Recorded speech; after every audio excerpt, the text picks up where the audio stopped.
जिनके अपने घर शीशे के हों वो दूसरों पर पत्थर नहीं फेंका करते।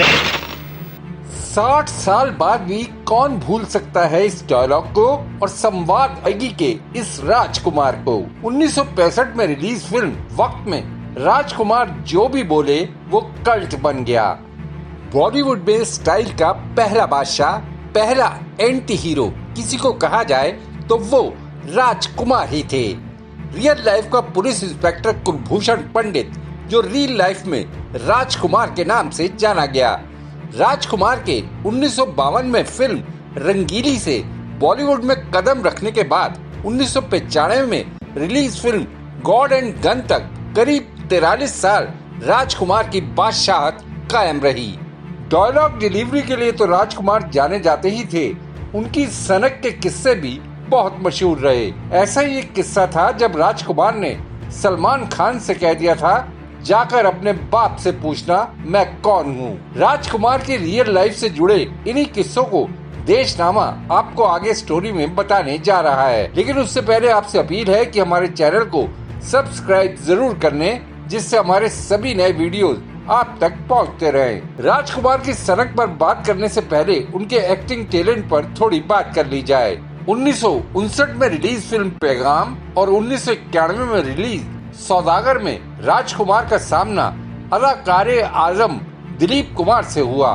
इन दोनों फिल्मों में राजकुमार कहीं भी दिलीप कुमार से 19 नहीं दिखाई दिए, बल्कि पैगाम में तो राजकुमार का पलड़ा दिलीप कुमार से भारी माना गया। पैगाम में एक सीन था जिसमें बड़े भाई की भूमिका निभा रहे राजकुमार ने दिलीप कुमार को थप्पड़ जड़ना था, लेकिन इसको रियल बनाने के लिए राजकुमार ने उन्हें ऐसा जोरदार चाटा मारा कि दिलीप कुमार सन्न रह गए।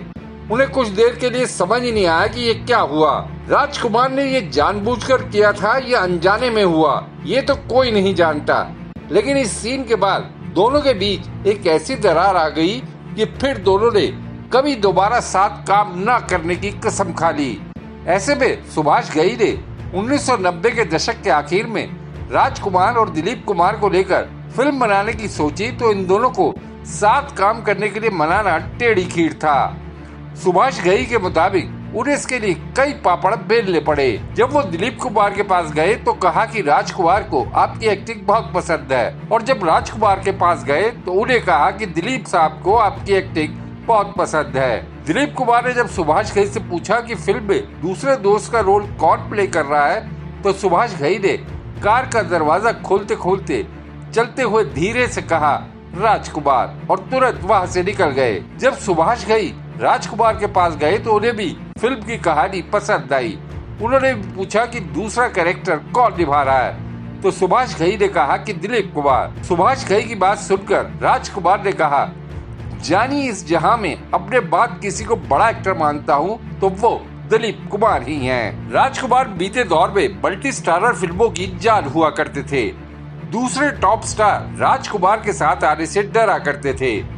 उजाला में शम्मी कपूर हो या वक्त और हमराज में सुनील दत्त, काजल में धर्मेंद्र हो या दिल एक मंदिर में राजेंद्र कुमार, नील कमल में मनोज कुमार हो या मर्यादा और कुदरत में राजेश खन्ना, चंबल की कसम में शत्रुघ्न सिन्हा हो या मेरे हुजूर और करम योगी में जितेंद्र, या फिर सूर्या में विनोद खन्ना, या फिर तिरंगा में नाना पाटेकर और मरते दम तक में गोविंदा जैसे कलाकार।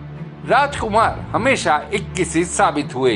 बेमिसाल डायलॉग डिलीवरी, गले में मफलर, कंधे पर कोट, पाइप से कश लगाना राजकुमार का अलग ही अंदाज था। लेकिन उनमें ईगो भी बहुत थी, इसी वजह से उनके हाथ से कई बड़ी फिल्में निकल गई। ये राजकुमार की सनक ही थी जो उन्होंने जंजीर जैसी फिल्म ऑफर होने पर भी छोड़ दी थी। जब राइटर्स सलीम जावेद ने राजकुमार को जंजीर की कहानी सुनाई तो कभी असल जिंदगी में इंस्पेक्टर रहे राजकुमार ने उससे कहा, जानी तुम तो ये हमारी ही कहानी ले आए। जंजीर के निर्माता निर्देशक प्रकाश मेहरा ने राजकुमार को लीड रोल के लिए फिर अप्रोच किया तो राजकुमार का जवाब था, जानी तुम्हारे पास से बिजनौरी तेल की ऐसी बदबू आ रही है, हम फिल्म तो दूर तुम्हारे साथ 1 मिनट और खड़ा होना बर्दाश्त नहीं कर सकते। बाद में जंजीर अमिताभ बच्चन को लेकर बनी, जिसने कामयाबी का नया इतिहास रच दिया। राम माहेश्वरी की डायरेक्ट और 1965 में रिलीज फिल्म काजल को लेकर भी दिलचस्प किस्सा है। इस फिल्म में मीना कुमारी और राजकुमार के साथ धर्मेंद्र ने भी काम किया। जब धर्मेंद्र को पहली बार राम माहेश्वरी ने राजकुमार से मिलवाया तो धर्मेंद्र की कद काठी देखते ही राजकुमार के मुंह से निकल पड़ा, ये एक्टर की जगह किस पहलवान को पकड़ लाए जानी। धर्मेंद्र ने उस टाइम तो किसी तरह अपने गुस्से पर काबू पाया, लेकिन बाद में एक ऐसी घटना हुई कि गुस्से में धर्मेंद्र ने राजकुमार का गिरेबान तक पकड़ लिया था। राजकुमार की आदत में शुमार था कि वो साथी कलाकार को कभी उसके सही नाम से नहीं बुलाते थे। धर्मेंद्र को जितेंद्र, जितेंद्र को धर्मेंद्र। इस पर किसी ने उन्हें टोका तो राजकुमार का जवाब था, राजेंद्र, धर्मेंद्र, जितेंद्र या बंदर, कोई भी हो क्या फर्क पड़ता है, हमारे लिए सभी बराबर है। इसी पर धर्मेंद्र आपा खो बैठे थे और राजकुमार को पीटने पर उतारू हो गए थे। तब दूसरे लोगों ने किसी तरह राजकुमार को धर्मेंद्र से बचाया था। एक और किस्सा जीनत अमान को लेकर है। जीनत 1980 में फिल्म इंसाफ का तराजू रिलीज होने तक हिंदी फिल्म इंडस्ट्री की टॉप हीरोइन में शुमार की जाने लगी थी। उन्हीं दिनों एक फिल्मी पार्टी में किसी ने जीनत की मुलाकात राजकुमार से कराई तो उनका कहना था, जानी शक्ल सूरत से तो माशाअल्लाह लगती हो, फिल्मों में ट्राई क्यों नहीं करती। जीनत अमान ये सुनकर दंग रह गई थी। ऐसा ही एक किस्सा फिल्म उल्फत की नई मंजिलें को लेकर है। ये फिल्म बरसों तक अटकी रहने के बाद 1994 में रिलीज हुई। इस फिल्म में राजकुमार के साथ वहीदा रहमान और साधना लीड रोल में थी। इसी फिल्म की शूटिंग के दौरान वहीदा रहमान ने एक बार साधना और राजकुमार को घर पर खाने के लिए इनवाइट किया। राजकुमार को वहीदा रहमान ने डाइनिंग टेबल पर चलने के लिए कहा तो वो सोफे पर ही बैठे रहे। वहीदा रहमान ने राजकुमार से फिर कहा कि खाना तो खाते ही होंगे आप। इस पर राजकुमार ने अपने ही अंदाज में जवाब दिया, जानी हम खाना तो खाते हैं, लेकिन इसका ये मतलब नहीं कि कहीं भी कुछ भी खा ले। राजकुमार की ये बात सुन वहीदा रहमान और साधना दोनों हैरान रह गई। राजकुमार से जुड़ा एक और किस्सा है जब उन्होंने सलमान खान की बोलती बंद कर दी थी। 1989 में सलमान खान की फिल्म मैंने प्यार किया सुपरहिट साबित हुई। फिल्म के निर्देशक सूरज बड़जात्या ने इसकी खुशी में पार्टी रखी तो राजकुमार को भी इसमें इनवाइट किया गया। सूरज बड़जात्या ने जब सलमान को राजकुमार से मिलवाया तो सलमान के मुंह से निकल गया, आप कौन।